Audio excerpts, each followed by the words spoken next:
नमस्कार दोस्तों, आप सबका स्वागत है मेरे शेयर बाज़ार के चर्चा पे। पिछले बार मैंने आपको काफ़ी कुछ समझाया कि मैक्रो फैक्टर्स डोमेस्टिक और ग्लोबल जो हैं वो शेयर बाज़ार पे कैसे असर करते हैं। अब आज हम लोग स्ट्रैटेजी की थोड़ी बात करेंगे कि यहाँ से आगे बाज़ार में करना क्या है, क्योंकि काफ़ी उछल कूद हो रही है कुछ सेक्टर्स में। और ये अगेन सिर्फ डोमेस्टिक बातें नहीं हैं, ग्लोबल बातें भी हैं जो हमारे पे असर कर रही हैं। तो ट्रेड डील तो हो गई। ट्रेड डील के बाद मैंने पिछले वीडियो में आपको समझाया कि ट्रेड डील जो है ये सब कुछ नहीं है, काफ़ी हद तक ये ऐसा एक ट्रैप बन सकता है। अब आपने देखा कि बाज़ार उस दिन उछला, ओपनिंग में जो उसने भाव दिखा है 26,000 के ऊपर, वो भाव तो उस पर तो कोई ट्रेड ही नहीं कर सकता था। एक्चुअल ट्रेड जो है 25,800 से ही शुरू हुआ होगा और उसके नीचे ही रहा। बाज़ार ने अटेम्प्ट किया कि उसके ऊपर निकले, बट निकल नहीं पाया और वापस हम लोग नीचे नीचे की तरफ गिरने लगे। 25,500 का आंकड़ा जो है वो वापस टेस्ट हो चुका है। तो जो बहुत बड़ा गैप हमने देखा था ऑलमोस्ट भर गया। 4 पॉइंट बाकी हैं, वो शायद मंडे को हम लोग भर सकते हैं। अब ये 4 पॉइंट भरने के बाद क्या बाज़ार वापस थोड़ा बाउंस देगा? होता है कभी कभी, गैप फिलिंग के बाद थोड़ी बहुत बाउंस मार्केट में आती है। गैप जोन का बॉटम एंड भी एक सपोर्ट होता है, तो हो सकता है। बट जो ओवरऑल स्ट्रक्चर हम लोग देख रहे हैं भारत के बाज़ार में और अभी यूएस के भी बाज़ार में, ये हमें कहीं ना कहीं मंदी के शुरुआत होने के संकेत दे रहे हैं। तो मंदी की शुरुआत को आपको किस तरह झेलना है और क्या क्या करना है, इसके बारे में बात करता हूँ। मैंने कई अपने इन्वेस्टर्स को, इंडिया चार्ट्स पे हम लोग रिसर्च सर्विसेज जो करते हैं, कई इन्वेस्टर्स को एक स्ट्रैटेजी बताई है जो सबके सब इम्प्लीमेंट कर सकते हैं, क्योंकि ज़्यादातर इन्वेस्टर्स जो हैं अपने लॉन्ग टर्म होल्डिंग्स को बेचते नहीं हैं। इनके कई कारण होते हैं। एक तो है कि मैंने अगर आज बेच दिया, आपका व्यू गलत हो गया, तो मैं ऊपर जाके कैसे खरीदूंगा, मुश्किल हो जाएगी। दूसरा कारण होता है मैंने अगर आज बेच दिया तो मुझे टैक्स भरना पड़ेगा, तो मुझे टैक्स नहीं भरना है। तो ये मोस्ट कॉमन जो है लोगों के मेरे व्यू के अगेंस्ट जो पॉइंट ऑफ व्यू आता है, वो ये नहीं होता है कि आप सही हो या गलत, बट ऐसे स्थिति में अगर आप गलत हो गए या आप अगर सही भी हो गए तो मैं क्या करूँगा, मुझे इतने पैसे भरने पड़ेंगे। तो इसका मैं आपको एक शुरू में एक सिंपल सोल्यूशन देता हूँ और फिर उसके बाद मैं बताऊँगा कि मैं क्या एंटिसिपेट कर रहा हूँ और क्यों कर रहा हूँ। तो पूरी तरह आपको समझ में आएगा कि बाज़ार की क्या चीज़ें हैं जिस पे नेगेटिव इफेक्ट बाज़ार पे हो सकता है। बट सबसे पहले तैयारी क्या करनी है, तो उन इन्वेस्टर्स के लिए जो कंफर्टेबल नहीं है, जिनको इतना तो समझ में आएगा मेरी बातें सुन के कि नया निवेश, नया पैसा लगाने का समय नहीं है ये बाज़ार में। अगर आप पे नए पैसे आ रहे हैं तो उनको आप बाजू में रखिए, इंतज़ार करिए, सही सही समय का समय आएगा। बट जो आपका एग्जिस्टिंग पोर्टफोलियो है, जिस पे आप ना टैक्स भरना चाहते हो, ना आप रिस्क लेना चाहते हो कि मैं बेच दूंगा, वेल्थ तो लॉन्ग टर्म में ही क्रिएट होती है। कई बड़े बड़े दिग्गज जो इन्वेस्टर्स हैं आपको बोलते हैं कि बाय एंड सिट टाइट, तो मुझे सिट टाइट करना है। सिट टाइट ज़रूर करिए, बट मैं इतना बताता हूँ कि जितने म्यूचुअल फंड्स बड़े इन्वेस्टर्स हैं, इनका काम एग्जिट सिग्नल देने का है ही नहीं। इनको अगर ख़राब भी लगेगा तो ये नहीं बोल सकते आप उनके फंड से पैसा निकाल लोगे। तो जो उनका मैंडेट नहीं है उसको आप गेस मत करिए। उनका मैंडेट है कि आपने अगर उनको पैसे दिए हैं, उनको अच्छी कंपनियां ढूंढनी है और उनमें लंबे दौर के लिए निवेश करना है। तो अगर आप ऐसा काम कर रहे हैं, आपको ये व्यू लेना है कि बाज़ार में क्या कोई रिस्क है, और अगर कोई रिस्क है तो इससे आप हेज कैसे कर सकते हो।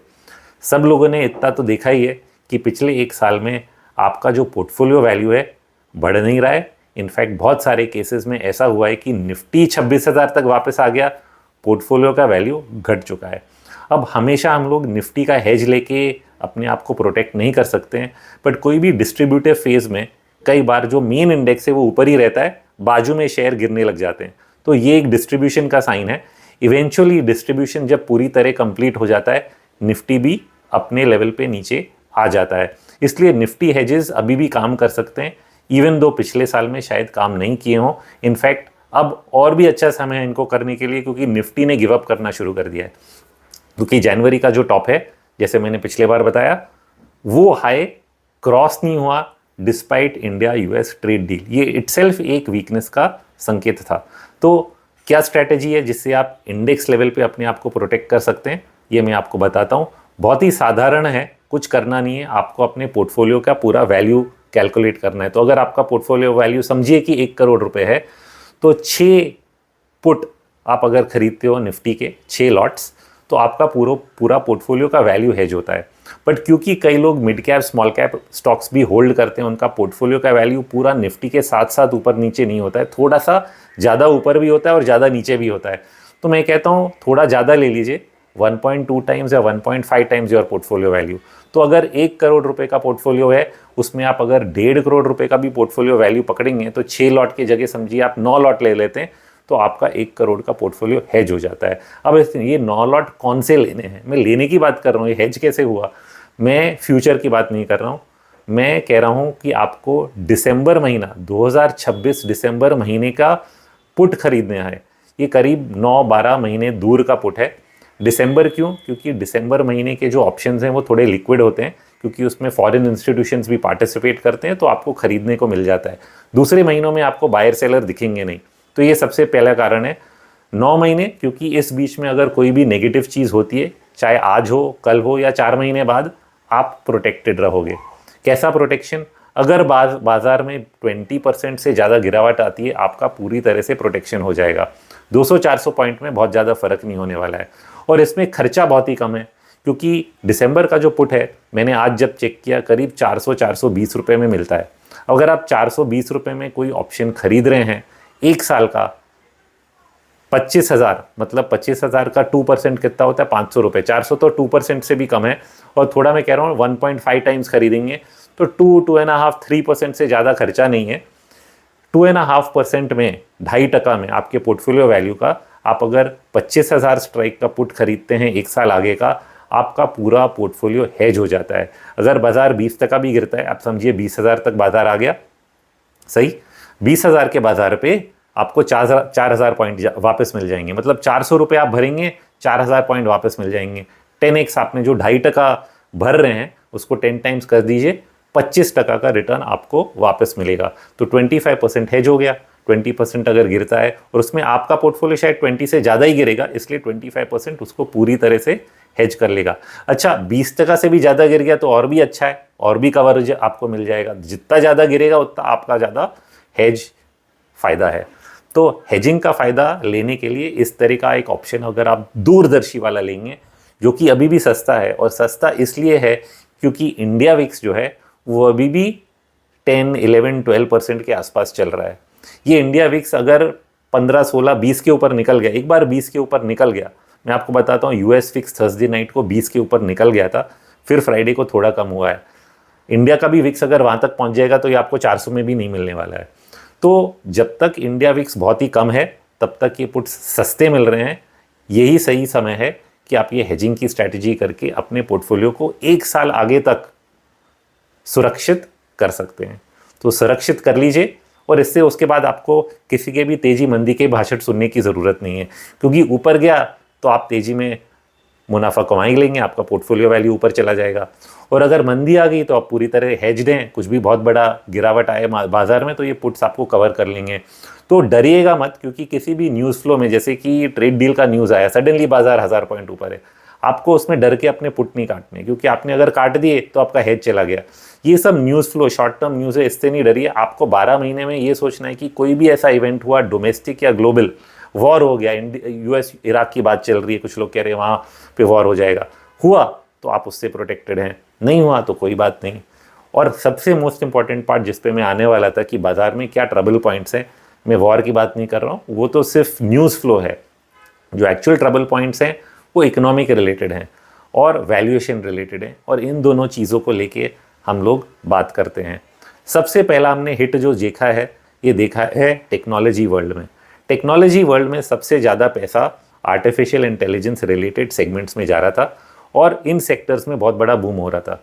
ये इसलिए क्योंकि सब लोग को ये पता चल गया कि आर्टिफिशियल इंटेलिजेंस में हम लोग अगर निवेश करेंगे, इन्वेस्ट करेंगे, और मैं बिजनेस लेवल की इन्वेस्टमेंट की बात कर रहा हूँ, तो कहीं ना कहीं हम लोग कुछ ऐसे प्रोडक्ट्स बना लेंगे जिसको पूरी दुनिया इस्तेमाल करेगी, और हम इससे फिर पैसा कमा सकते हैं। तो ऐसे इन्वेस्टमेंट करने से बहुत ज़्यादा डिमांड बढ़ गई। आर्टिफिशियल इंटेलिजेंस का जो इकोसिस्टम है, जिसमें कि चिप्स आते हैं, एनर्जी आती है, डेटा सेंटर्स आते हैं, ये सब का डिमांड बढ़ने लगा, तो इसमें लोगों ने बिजनेस इन्वेस्टमेंट किया। बट हमें ये नहीं पता कि ये सब जो प्रोडक्ट्स लोग बनाने की कोशिश कर रहे हैं, इनमें कितने सफल होंगे। तो सोचिए कि आप 1000 चीज़ों में अटेम्प्ट करते हैं, कोशिश करते हैं कि कुछ ना कुछ नया बने, ये ऐसा ही है जैसे कि इंटरनेट बूम में कई सारे वेबसाइट्स बने, बट कितने वेबसाइट्स सक्सेसफुल हुए? सच है कई वेबसाइट्स हैं, बट कई छोटे छोटे बिजनेसेस हैं, और फिर बहुत बड़े बिजनेसेस हैं जैसे कि अमेजोन, गूगल। ये एक ही दिन में नहीं बने, इनको बनने में काफ़ी समय लगा, उम्मीदें जागृत हुई, और फिर भी एआई इंटरनेट रिलेटेड बहुत सारे छोटे ऐसे बिजनेसेस जो ऑनलाइन आज भी चल रहे हैं। बट उस समय काफ़ी लोगों ने जो निवेश किया, कई ऐसे भी बिजनेसेस सेटअप हुए जो कि नहीं चल पाए। तो ऐसा ही एआई में भी हो रहा है कि काफ़ी इन्वेस्टमेंट किया जा रहा है, एलएलएम मॉडल्स डेवलप कर रहे हैं, कुछ मॉडल्स बहुत ही अच्छे होंगे, कुछ इतने अच्छे नहीं होंगे। तो एक कॉम्पिटिटर निकलेगा जो सबसे आगे है, बाकी सबका पैसा उसमें डूबेगा। तो हर 10 में से एक ही निकल सकता है, या शायद 100 में से एक ही निकल सकता है। तो जब आप सुनते हो कि पूरी दुनिया में 400-500 बिलियन डॉलर का यूएस कंपनीज ही, सिर्फ बाकी की तो मैं बात ही नहीं कर रहा हूँ, जो हमारे पास डेटा पॉइंट है 500 बिलियन का इन्वेस्टमेंट करने वाले हैं अगले एक साल में, इससे पॉजिटिव जीडीपी इम्पैक्ट तो आ जाता है क्योंकि यूएस का जीडीपी बढ़ेगा। बट क्या ये पैसों पे आप इन्वेस्टमेंट पे रिटर्न पाओगे? ये बहुत बड़ा सवाल है। और इसका जवाब मैं अगर पूछता हूँ कोई भी जहाँ पे मेरी जानकारी है, जिन लोगों को मैं यूएस में जानता हूँ, वो कहते हैं शायद इस पे रिटर्न ऑन इन्वेस्टमेंट शायद ज़ीरो ही हो, क्योंकि एक आध ही कोई प्रोडक्ट निकल के आएगा जो बहुत ही बढ़िया होगा, और जो नहीं निकल पे आएगा बाकी का वो पैसा है वो डूबने ही वाला है।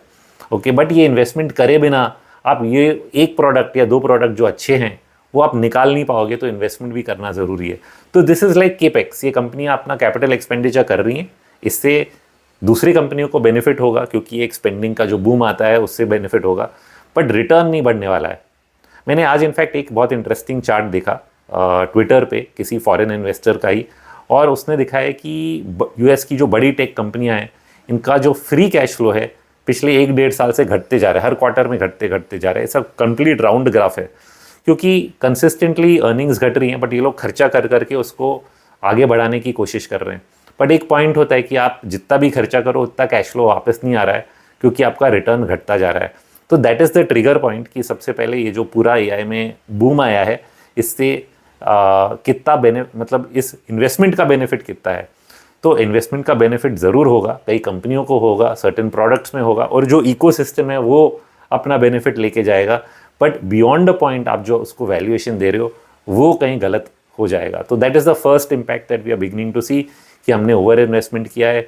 चिप्स भी हम लोग जिस प्राइसेस दे रहे हैं चिप्स के लिए, नई चिप्स कहीं ना कहीं आने लगेंगे, और फिर वो चिप्स के प्राइसेस भी कम हो जाते हैं।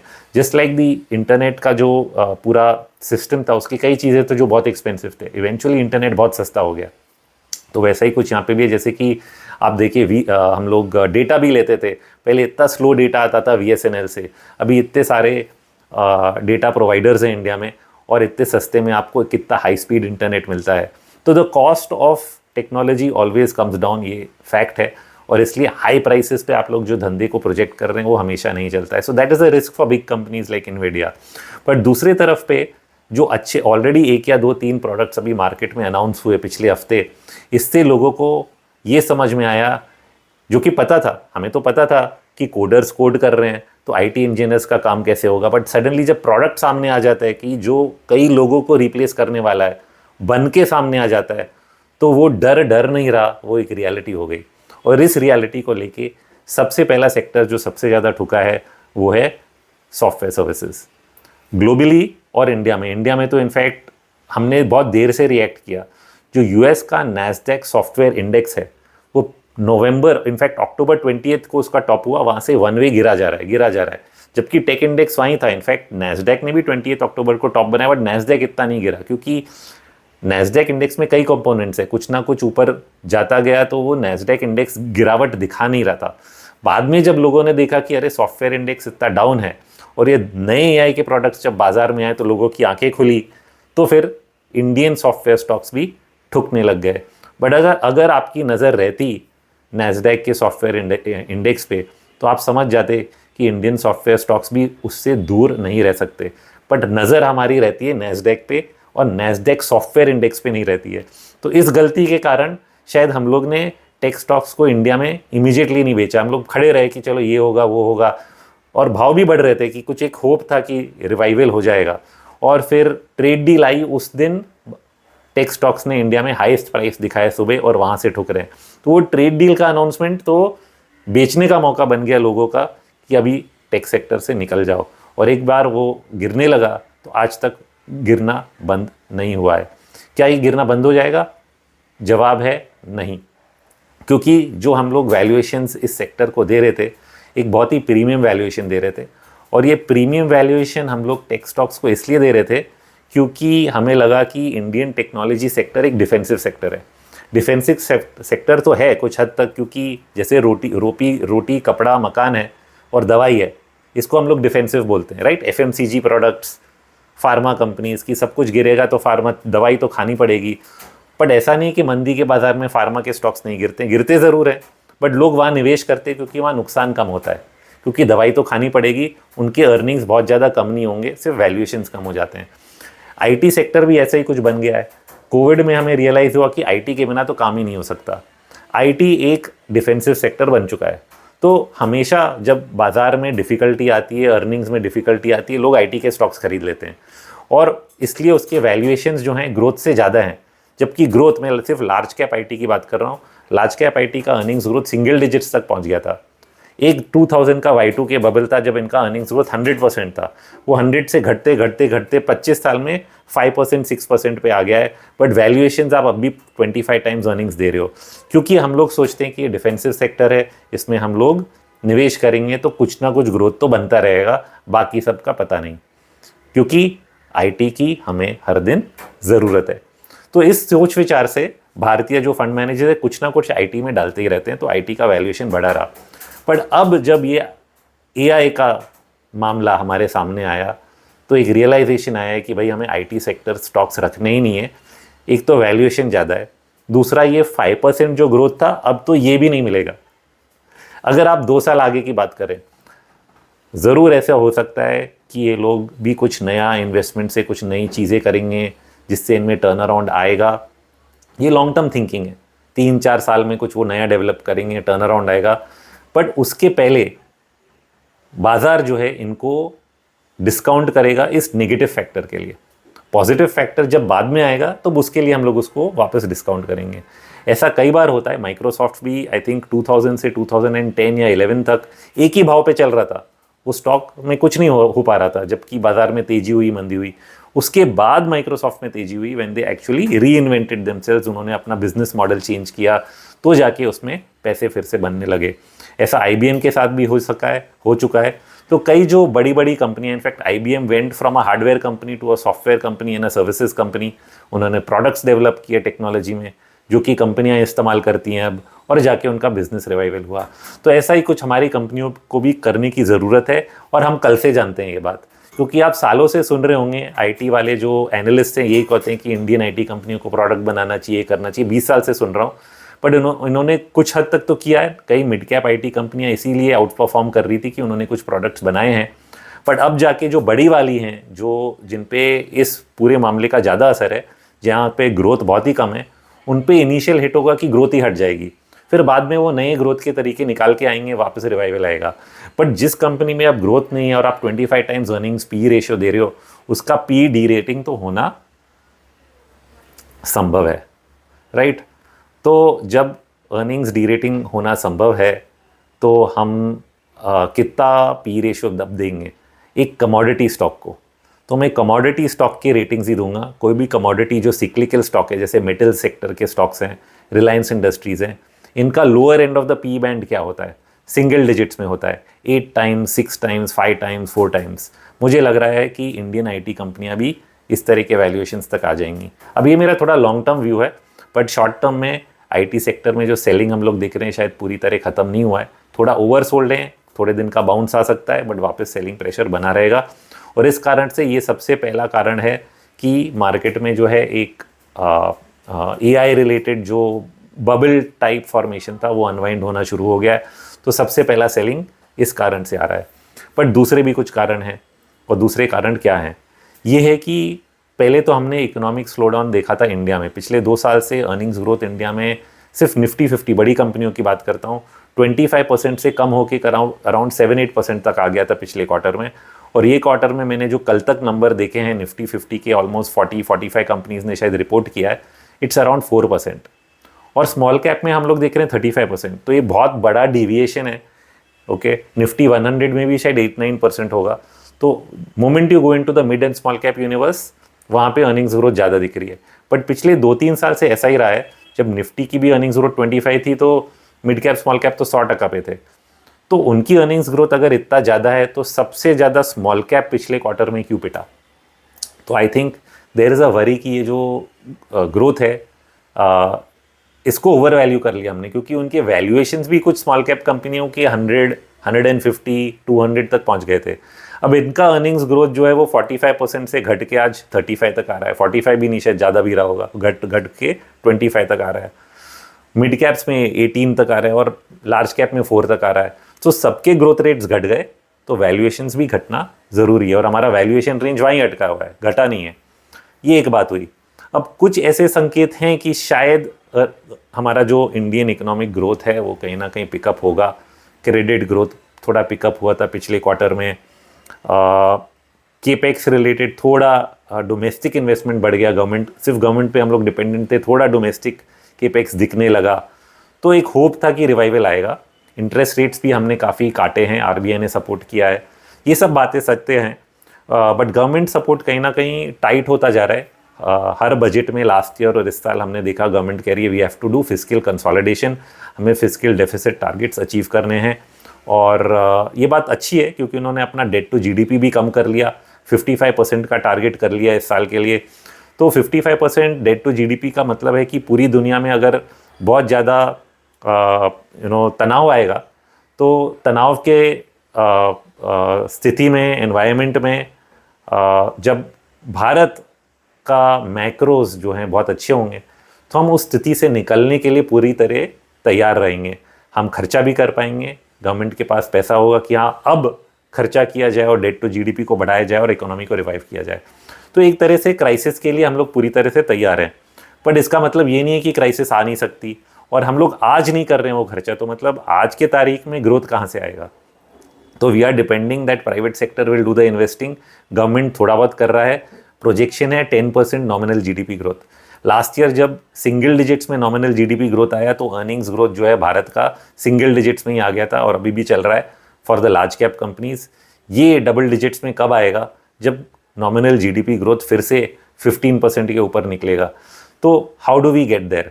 तो वो साफ नहीं है कि कैसे वो होगा, एक होप है कि हो जाएगा। और इसके साथ साथ हम लोग जो देख रहे हैं यूएस मार्केट में there is an economic slowdown. जो इकोनॉमिक डेटा है धीरे धीरे स्लोनेस दिखाता जा रहा है बिलो द सर्फेस। ऊपर तो हम लोग सुनेंगे कि 2% जीडीपी ग्रोथ है, okay, but below the surface जो जॉब्स ग्रोथ है वो धीरे धीरे स्लो हो रही है, अनएम्प्लॉयमेंट रेट है वो धीरे धीरे बढ़ रहा है, मैन्युफैक्चरिंग ग्रोथ जो है वो धीरे धीरे घट रहा है। ऑल्दो ट्रंप कंटिन्यूसली बात कर रहा है कि हमें मैन्युफैक्चरिंग को ग्रोथ वापस रिवाइव करना है, but data is not yet showing it.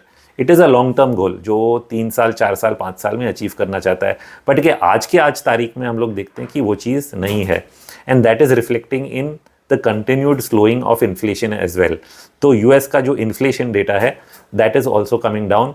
अभी अभी फ्राइडे को जो रिपोर्ट हुआ 4.2% पिछले बार से कम था। तो इन्फ्लेशन कहीं ना कहीं कम हो रहा है। आप बोलेंगे ये अच्छी बात है, वो अपना इंटरेस्ट रेट कम कर देंगे और बाजार को सपोर्ट करेंगे, ये सत्य है, but they have not been able to bring down interest rates. Bond yields high level पे काफ़ी देर तक अटके रहे। वो इसलिए अटके रहे क्योंकि इस साल 25-26 के बीच में यूएस का बहुत बड़ा बोरोइंग प्रोग्राम चल रहा है। उनको जो गवर्नमेंट को रीफाइनेंस करना है उसके लिए उनको काफ़ी बोरोइंग करनी है, और इसी कारण से डोनाल्ड ट्रंप कई बार फेडरल रिजर्व को धक्का मारते कि भाई आप क्या कर रहे हो, इंटरेस्ट रेट्स कम करो, इन्फ्लेशन तो कम हो चुका है। बट फेडरल रिजर्व कहीं ना कहीं नहीं कर पा रहा है क्योंकि उसके संकेत जो हैं बॉन्ड मार्केट से आते हैं। दे look at the 2 year bond yield, और 2 ईयर बॉन्ड यील्ड जो शॉर्ट टर्म बॉन्ड यील्ड अगर कम नहीं हो रहा है तो इंटरेस्ट रेट वो कैसे करे? तो they look at market expectations which are based on many data points, and these data points include employment, inflation and growth, दोनों का मिक्स है। तो कहीं ना कहीं अगर आपका एम्प्लॉयमेंट डेटा वीक हो रहा है तो रेट कट उसने कई बार काटे भी पिछले साल में, बट धीरे धीरे किया क्योंकि ग्रोथ जो है वो अभी भी स्ट्रांग है। जब ग्रोथ डेटा आपका स्लो होने लगेगा तब जाके वो ज़्यादा इंटरेस्ट रेट्स कट्स कर पाएगा। तो इस चीज़ का संकेत हमें बॉन्ड यील्ड से ही सबसे पहले मिलेगा, दूसरे जगहों से नहीं मिलेगा।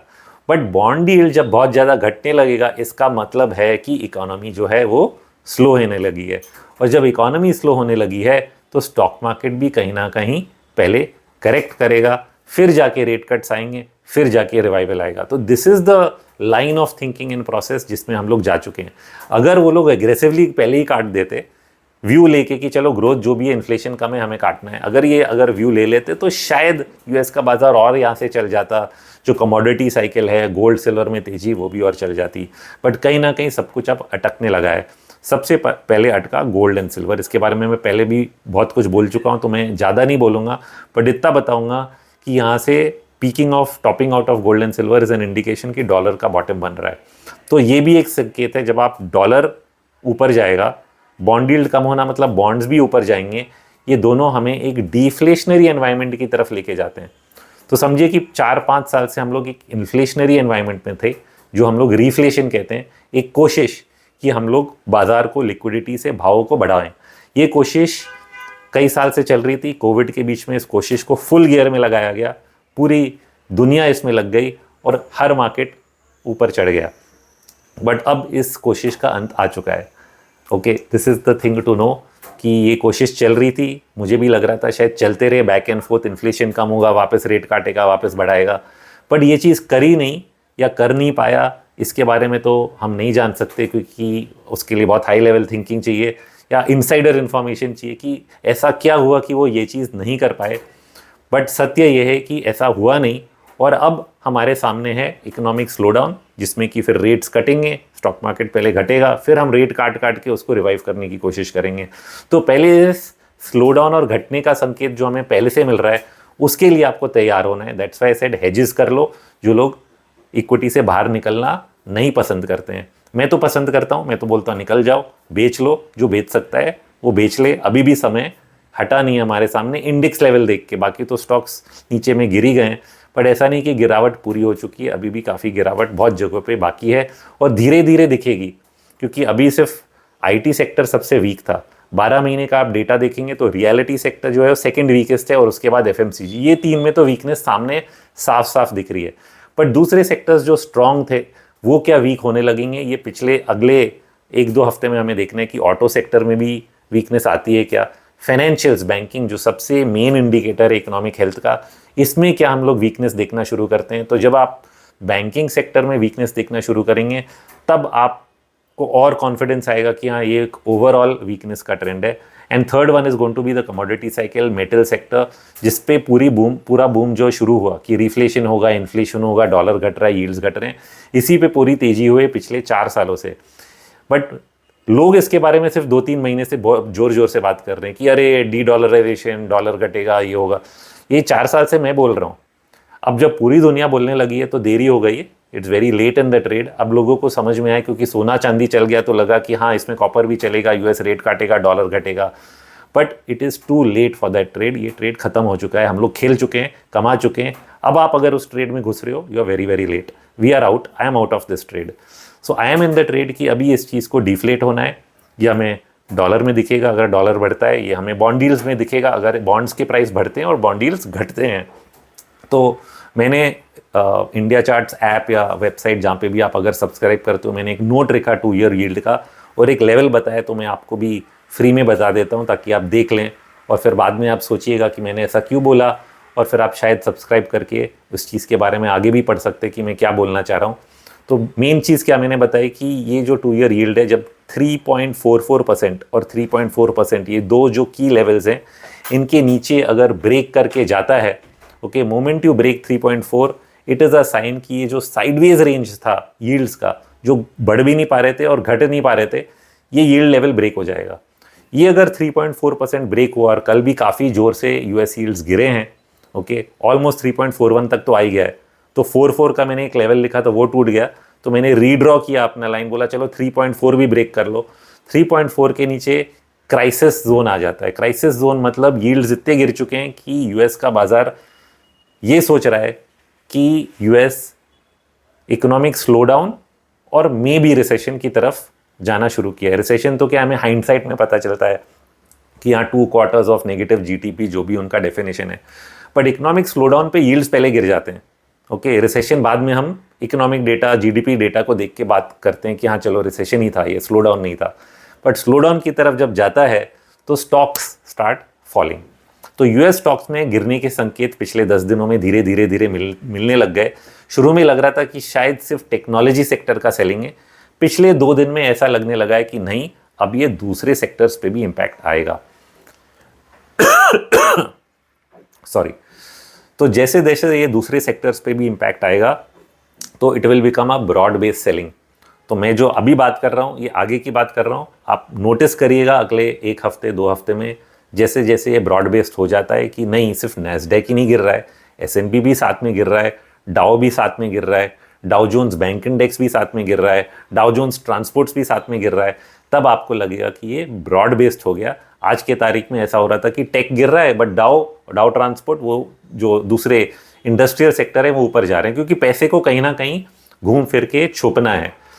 लोग सोच रहे थे शायद सोना चांदी में छुपेगा, बट अब वो सोना चांदी में पीक हो चुका है। वो छुपने का काम उसने पिछले साल कर लिया, अब वो काम भी पूरा हो गया।